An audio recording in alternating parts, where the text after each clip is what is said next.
Greetings, fellow action figure connoisseurs, and welcome to another episode of Digital Caveman Presents Masters of the Universe Tuesday. I, as always, am your host, the Digital Caveman, and today I will be presenting you with the Masters of the Universe Masterverse Masters of the Universe movie, Evil Lyn. Let's get into it!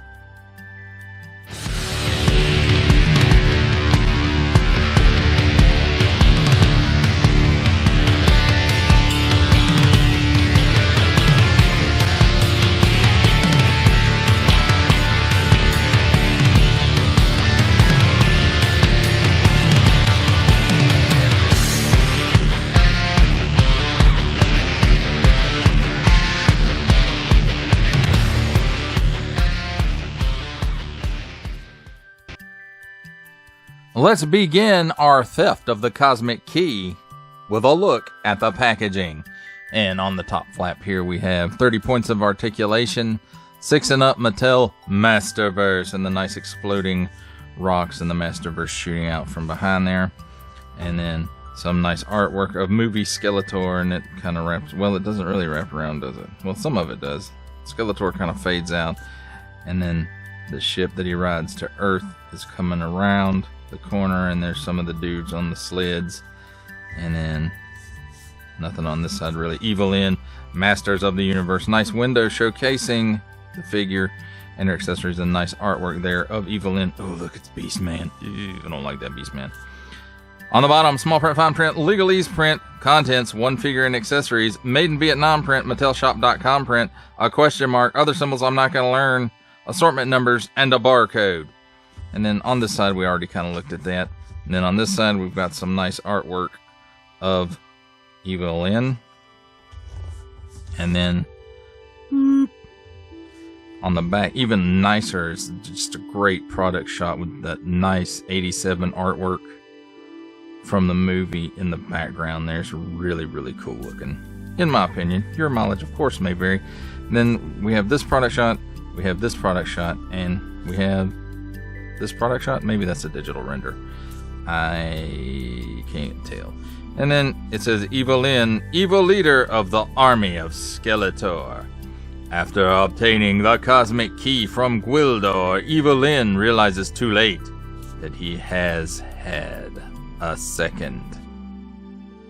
She led Skeletor's forces to Earth to capture the second key and prove her worth. Also available, Sorceress Teela, Man-at-Arms, Trapjaw, and Skeletic, even though it says Skeletor there. And that's the cross-sell, of course. Mattel empowering the next generation through play. And that, my friends, is a look at the packaging. Let's take a look at the figure and her accessories. And here we have handy dandy tweezers to help us take a look at the smaller accessories. And first up, let's take a look at the extra set of hands that she comes with. And I don't believe we've seen these hands before, but maybe I could be mistaken. The Sorceress could have these hands, the Revelation Sorceress, or maybe even Sorceress Teela from Revolution could have these hands. But I do think they have nice sculpted detail and nice little tampo work there on the back of the hand as well.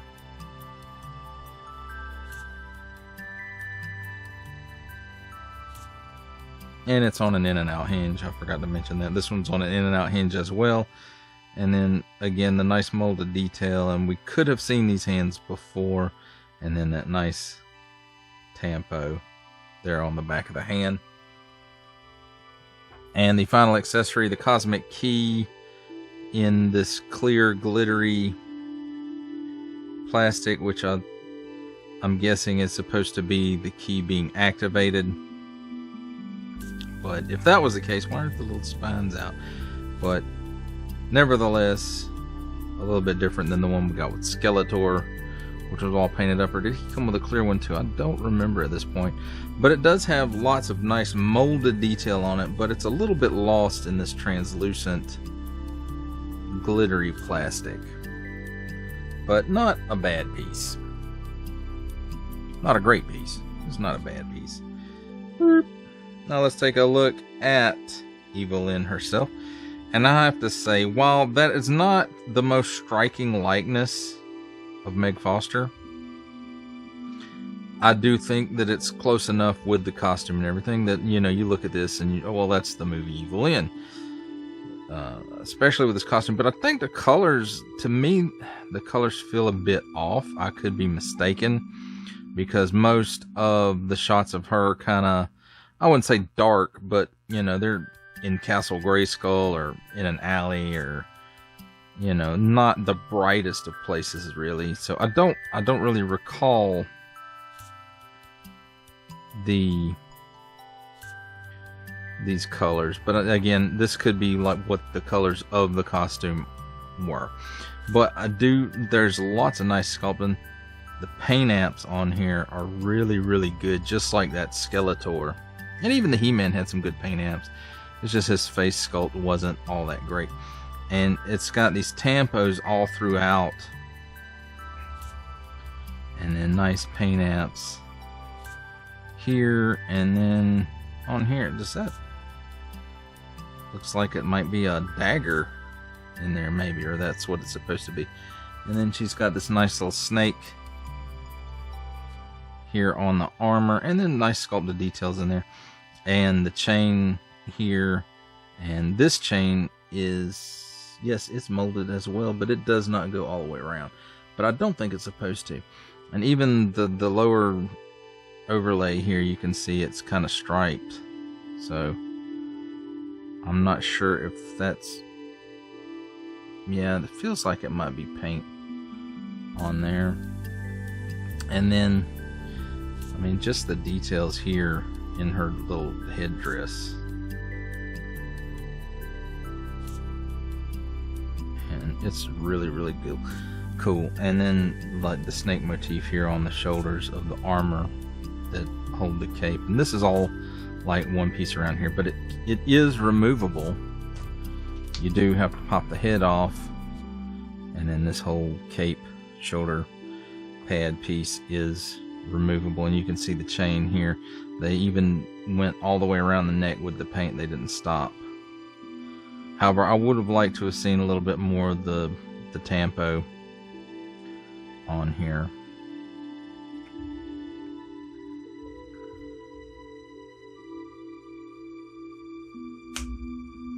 And pop the head back on.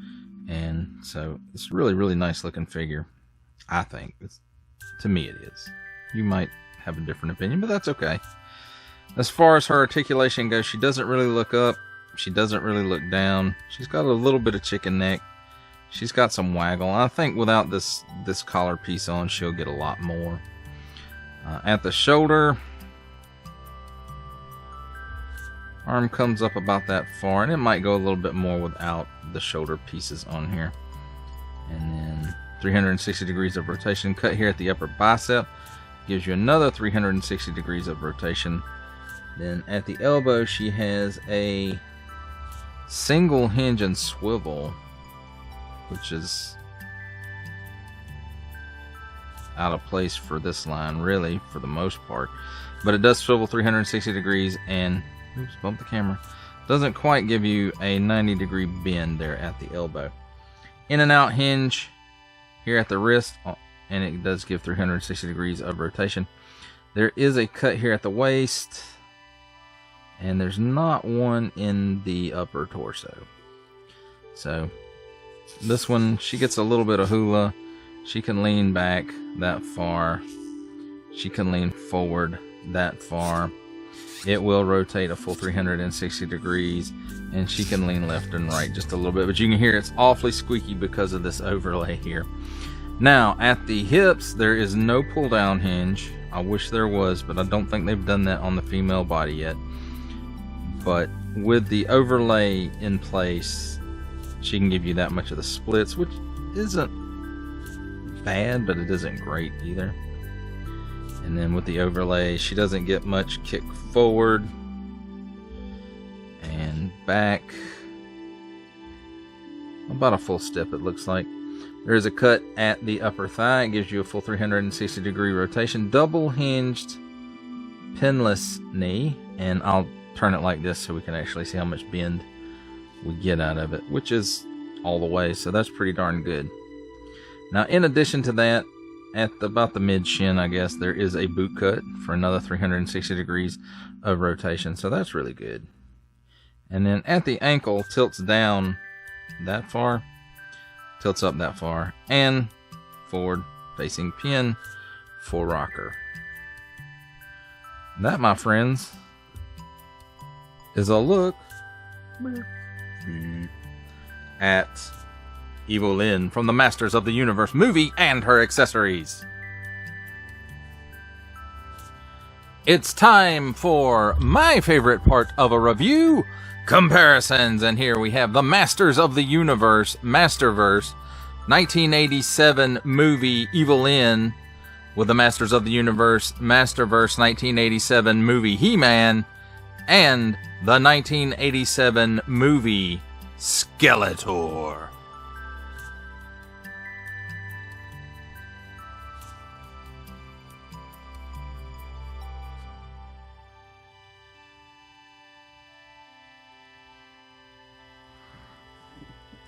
For our final set of comparisons, here we have the Masters of the Universe Masterverse, Masters of the Universe 1987 movie Evil Lyn, with making his cameo appearance from the Marvel Legends series, Stan the Man Lee, from the G.I. Joe Classified series, the Hasbro Pulse exclusive Regal variant Cobra Commander, from Star Wars The Black Series, the Archive Edition 501st Legion Clone Trooper, and for our final Masterverse comparison, the 40th Anniversary He-Man.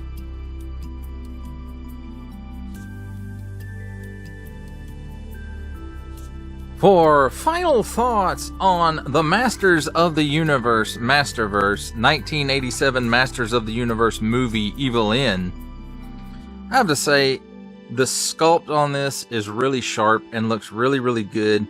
And I can't say that the portrait has a 100% likeness to Meg Foster, who played the character in said movie,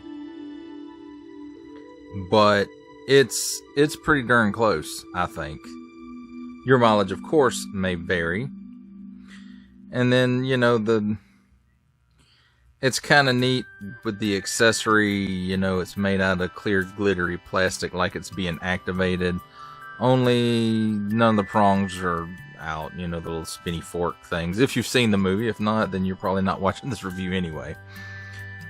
But I think my biggest issue with this figure is the coloring, and I don't know where they really got the coloring for this, because it doesn't seem to match what was in the movie, and that could be due to the way the movie was shot, the lighting, etc., and that they got the colors from the original movie costume, and under different lights this is the way it looks. But my opinion is they should have really darkened it up a bit on the armor pieces to make it more gold looking, and then maybe done a little bit of a black wash in it just to kind of help the features and the armor stand out. It just seems like that would have been really the way to go with this figure. And yeah, it's just the colors on it are a bit too light for my taste. And again, that may have been due to the source that they were looking at making, you know, the color palette choices and stuff, or it could just be, well, let's do this one now. It's like she's standing in the light of the cosmic key or something like that, and then we'll do another one later and just do a repaint of it later. and get everybody for 2 of these. And that may also be the case. I'm really not sure. I won't say I'm 100% disappointed in this. It's just the colors are a little bit off. Some of them look really, really good. And it's just like where it's supposed to be gold parts on the armor is just way too light. The crown piece and the chest armor and the forearm bracers, they're just too pale. And again, I really don't know what led them to do it that way. It's not the way I would have done it. But other than that, I think it's a really good figure. I like the way that they did her cape. You know, again, it could have used some wire in it. That would have been awesome. And I see some companies are kind of moving toward that. I know the McFarlane has done a platinum or gold label of the Hong Kong Batman, and he has wire in the cape, or at least it appears from photos I've seen that he has wire in the cape. So that could be a good thing. It might be an overpriced thing. I don't know yet. I haven't seen it up for sale anywhere. But I really would, you know, I think at this point, wire in the capes should be standard. And, you know, maybe that's just me. Maybe you guys feel the same. Maybe you don't. Maybe you just like these capes that just kind of sit there. But I will say this. They do beat the heck out of plastic candy cone capes. So I will take the soft good that drapes fairly well over those candy capes any day of the week, even without wire. But again, overall, I have to say, you know, the sculpt is really, really nice on this. A lot of the deco is really, really nice. It's just that the armor pieces are not gold enough, I guess. They should be a much darker, or maybe a less pale gold. It's more like she's wearing white gold than gold. I guess you could say. I don't know. Yellow gold. She's wearing white gold instead of yellow gold. And that just might be the way that Evil Lyn swings, y'all. But regardless, again, the sculpt is really, really nice. And if I ever teach myself how to paint really good, maybe I will go in and try to not mess this up and just add some gold color to those armor bits. Well, that does it for the review. I hope that you enjoyed it. I enjoyed making it. Only support from viewers like you make this programming possible. Each view does count, and I do appreciate each and every single view that I receive. Thank you, and thank you so very, very much for supporting this channel through viewing. Comment below, like, share, subscribe if you'd like to see more reviews or just help the channel out further, or both, that's even better. And don't forget to ding that bell so that in the future you will be notified as my new content becomes available. That's a wrap, folks. I'll see you next time.